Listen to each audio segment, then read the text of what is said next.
오늘 우리가 함께 읽은 본문 말씀은 예수님께서 사두개파 사람들과 부활 논쟁을 하신 사건을 다루고 있습니다. 예수님 당시에는 유대교 안에 세 개의 파가 있었습니다. 바리새파, 그리고 에세네파, 사두개파, 이렇게 세 파가 있었는데요. 먼저 바리새파는 모세 오경과 함께 오랜 세월 동안 입에서 입으로 전해져 오던 장로들의 유전까지도 인정하고 엄격하게 철저하게 지켰던 종파였습니다. 경건을 강조했지만 실상은 사람들에게 자신을 드러내기 위한 외식적인 행동들로 예수님께 책망을 들었던 사람들이 바로 이 바리새인들이었죠. 바리새인들은 부활도 믿고 천사도 믿고 영적인 존재도 믿는 자들이었습니다. 두 번째로 에세네파는 사회지역, 쿰난 분구를 중심으로 공동체 생활을 했습니다. 자신들을 하나님의 거룩한 종으로 여기고 흰옷을 입고 정말 거룩하게 살고자 힘썼던 사람들입니다. 성경에는 이 에세네파라는 파가 언급되지 않지만 에세네파의 대표적인 사람이 바로 세례 요한입니다. 마지막으로 사두개파는 제사장 출신들인데요. 사독이라는 사람의 이름에서 유래가 됩니다. 다윗과 솔로몬 시대의 제사장이었던 사독의 후손들이 지금까지 1000년 동안 제사장으로서 섬겨오게 되는데요.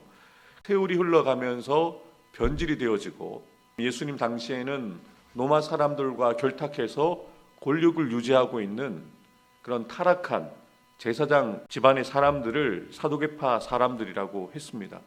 이 사두개파는 바리새파와 달리 오직 모세 오경만을 하나님의 말씀으로 인정했습니다.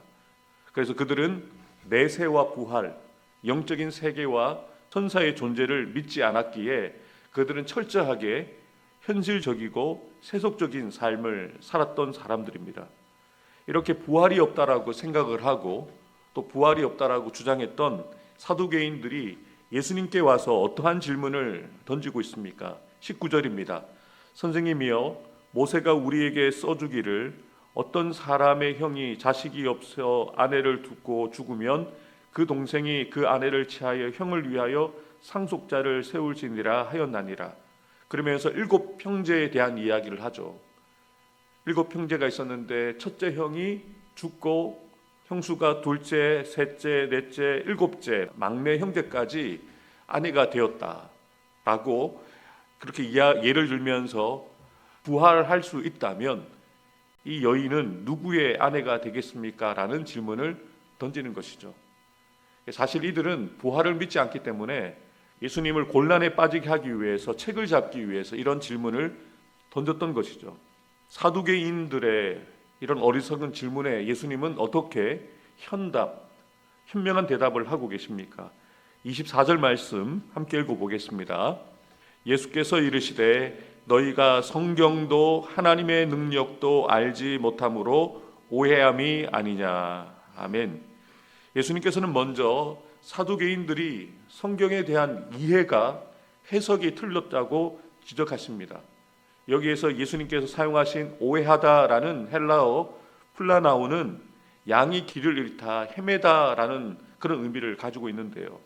마치 길을 잃은 양들처럼 이 사두개 사람들이 하나님의 말씀을 바르게 하나님이 말씀을 주신 그 의미대로 제대로 이해하지 못하고 있다는 것을 지적하고 있다는 것이죠. 그러면서 예수님께서는 왜 사두개파 사람들이 부활에 대해서 잘못 이해하고 해석하고 있는지 이유에 대해서도 분명하게 지적해 주십니다. 2가지 이유를 말씀하셨습니다. 먼저는 성경을 알지 못하기 때문이다.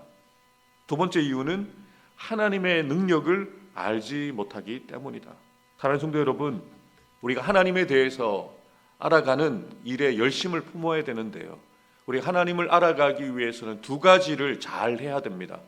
먼저는 하나님의 말씀을 많이 읽고 많이 묵상하고 많이 듣고 그리고 그 말씀의 뜻을 제대로 이해하기 위해서 성령의 도우심을 구하면서 말씀을 통해서 하나님을 알아가는 그 과정이 있어야 합니다. 그런데 또 다른 하나님에 대한 지식은 이렇게 성경을 읽고 아는 지식적인 알미 아니라 삶을 통해서 우리 가운데 일하시는 하나님을 경험하는, 하나님의 능력을 실제로 경험하는 일이 필요하다는 거죠. 그런데 이 사두개파 사람들은 이 두 가지가 둘 다 부족했다는 겁니다. 성경에 대한 이해도 부족했고, 그리고 실제 삶 가운데 그들 가운데 일하시고 역사하시는 하나님의 능력을 경험하지 못했다는 거죠. 오늘 살아가는 저와 여러분들에게도 던져야 될 질문입니다. 우리는 하나님의 말씀을 통해서 하나님을 알아가고 있는가? 하나님을 알되 내가 아는 하나님이 전부인 것처럼 착각하고 있지는 않은가? 또한 내가 일상 가운데서 일하고 계시고 살아 계셔서 역사하시는 하나님의 능력을 얼마나 경험하며 살아가고 있는가? 이 두 가지가 우리에게 균형 있게 있을 때에야 하나님을 알되 제대로 알 수 있다는 것을 예수님께서 분명하게 알려주시는 것이죠. 이렇게 사두개파 사람들의 문제점을 지적하신 이후에 부활에 대해서 바른 가르침, 정답을 예수님께서 말씀하십니다. 25절입니다. 사람이 죽은 자 가운데서 살아날 때에는 장가도 아니가고 시집도 아니가고 하늘에 있는 천사들과 같으니라. 부활한 사람은 땅에서 살던 사람과 같은 사람이지만 부활한 사람의 몸은 영원히 썩지 않는 몸으로 하늘에 속하여 진다는 것을 주님께서 말씀하고 계신 거죠. 천사들처럼 영화로운 몸을 가지게 될 것이다. 그리고 그 천국에서는 결혼도 하지 않고 하나님의 권속으로서, 하나님의 백성으로서 살아가게 된다는 것을 알려주시고자 이렇게 분명하게 말씀하시는 거죠. 사랑하는 성도 여러분, 우리가 분명하게 기억할 것은 지금은 우리가 이 땅을 살아가는 모습은 예수 믿는 자나 믿지 않는 자나 같은 모습으로 살아갑니다. 그런데 분명한 것은 우리가 영생의 부활로, 썩지 않은 몸으로 예수님과 같이 그런 영생의 몸으로 부활하게 될 것을 예수님이 분명하게 말씀하고 계십니다. 예수님께서 부활의 첫 열매가 되셔서 부활하셨잖아요. 그리고 그 부활을 보고 듣고 경험한 이들이 예수의 부활을 전하기 시작하자 부활의 복음을 들은 많은 성도들이 교회를 이루어 교회가 되어진 그 내용들이 사도행전에 기록되어져 있잖아요. 그리고 그 부활의 복음이 또 다른 이들에게 전해져서 수천 년이 지난 지금 오늘을 살아가는 저와 여러분도 부활하신 예수님을 믿고 있고, 그리고 우리도 부활하신 예수님처럼 부활할 것을 믿게 되어졌다는 사실, 이것이 예수의 부활을 분명하게 증거하는 증거라는 것이죠. 우리 마지막으로 26절부터 27절을 함께 읽어보도록 하겠습니다. 죽은 자가 살아난다는 것을 말할진대 너희가 모세의 책 중 가시나무 떨기에 관한 글에 하나님께서 모세에게 이르시되 나는 아브라함의 하나님이요 이삭의 하나님이요 야곱의 하나님이로라 하신 말씀을 읽어보지 못하였느냐? 하나님은 죽은 자의 하나님이 아니요 산 자의 하나님이시라. 너희가 크게 오해하였도다 하시니라. 아멘. 사두개인들이 모세가 써준 글로서 예수님께 질문을 던졌잖아요.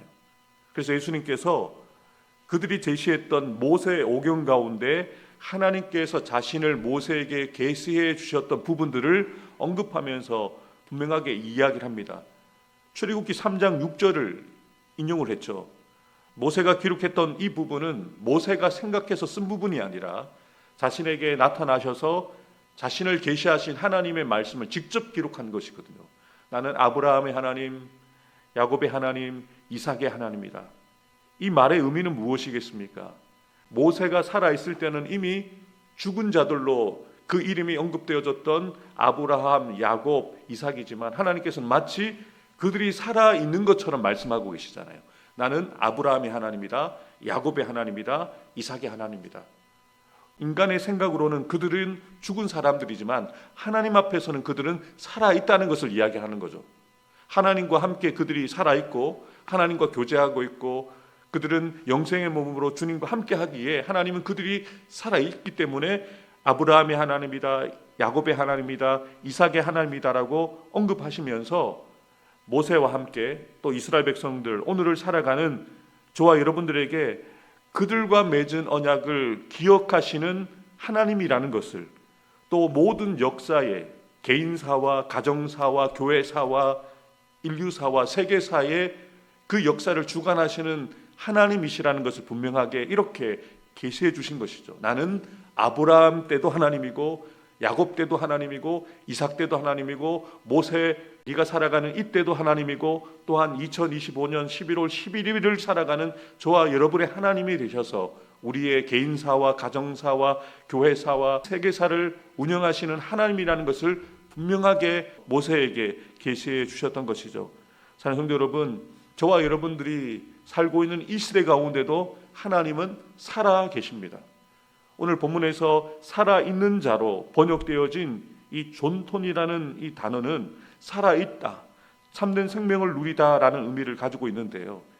이 표현을 모세에게 하나님께서 자신을 계시해 주실 때 또 예수님께서 사두개파 사람들과 부활 논쟁을 하시면서 이 부분을 언급하셨는데요. 이 살아있는 자라는 의미는 하나님 안에서 참된 생명을 누리며 그와 교제하며 살아가는 자라는 의미를 가지고 있습니다.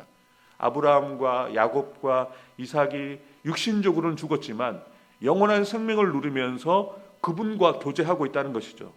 또 반대로 살아있는 자의 하나님으로 자신을 계시해 주셨는데요. 이 말의 의미는 하나님께서 자신의 백성들에게 참된 생명을 주시며 또 그들과 교제하시는 하나님이라는 것을 분명하게 이야기하시는 것이죠. 같은 사건을 다루고 있는 병행 본문 누가복음 20장 38절에는 이렇게 말씀하고 있습니다. 하나님은 죽은 자의 하나님이 아니요 살아있는 자의 하나님이시라.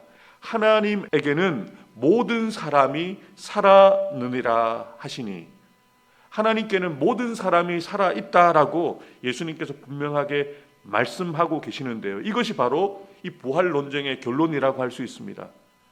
모든 사람이 살아있다는 사실을 말씀하시면서 죽은 자의 부활을 분명하게 사도개인들과 오늘을 살아가는 저와 여러분들에게 던지고 있는 것이죠. 오늘 우리가 함께 읽고 묵상한 말씀을 통해서 우리 스스로에게 던져야 될 질문이 바로 이것입니다. 우리는 하나님 앞에서 살아있는 자인가? 우리에게 하나님은 살아계신 하나님이신가? 우리가 육신적으로는 여전히 살아있지만 하나님 안에서 참된 생명을 누리면서 그분과 교제하며 살아가고 있는가입니다. 다시 말해서 하나님은 늘 언제나 살아계신 하나님이신데 하나님이 저와 여러분의 삶에서도 살아계신 하나님으로 믿어지고 고백되어질 뿐만 아니라 살아계신 하나님으로 역사하고 있느냐라는 것입니다. 오늘 설교의 제목으로 제가 사용한 비비드라는 말은 라틴어에서 유래한 영어인데요. 생생하다, 살아있다라는 의미를 가지고 있습니다. 이 단어를 종교개혁자 마틴 루터가 종교개혁을 일으키는 과정 속에 온갖 핍박과 환란과 죽음의 위기를 당할 때마다 그의 책상에 이 글귀를 썼다는 거예요. 비비드, 비비드, 비비드. 하나님은 살아계시다, 하나님은 살아계시다, 하나님은 살아계시다. 그렇게 고백하면서 확신 가운데 외치면서 죽음의 위협과 공포와 두려움들을 이겨내고 종교개혁을 이뤄낼 수가 있었던 거죠. 사실 이 종교개혁의 성공은 하나님은 살아계시다는 이 부활신앙, 하나님이 살아계시다는 것을 분명하게 믿고 고백했던 그 신앙의 고백 위에서 가능했다는 것을 우리가 기억해야 합니다. 먹구름이 하늘을 뒤덮고 태양이 보이지 않지만 구름이 가리고 있어도 태양은 저 위에 있다는 것이죠. 비록 고난과 어려움의 태풍이 몰려와도 그 태풍의 이면에 계시는 분이 바로 살아계신 하나님이시고요. 그분이 여러분의 하나님, 나의 하나님, 나의 편이 되어주시는 나의 하나님이라는 것을 기억하면서 살아가는 자들이 되어야 한다는 것이죠. 사랑하는 성도 여러분, 여러분의 하나님은 살아계십니까? 이것이 너무너무 중요합니다. 하나님이 내 삶 가운데 살아계신가? 실제로 하나님이 살아계시지만 그 하나님이 나의 삶 가운데도 실제로 살아있는가? 이것을 고백하면서 살아가는 것이 얼마나 중요한 것을 주님께서 이 사도계파 사람들과의 대화 속에서 알려주신 것이죠. 아브라함의 하나님, 야곱의 하나님, 이삭의 하나님. 이제는 나의 하나님으로 고백되어질 때 그 하나님과 함께 영적인 생명을 누리며 그분과 교제하며 그분의 영광을 누리며 살아가는 저와 여러분들 되기를 주님의 이름으로 축복합니다. 기도하겠습니다.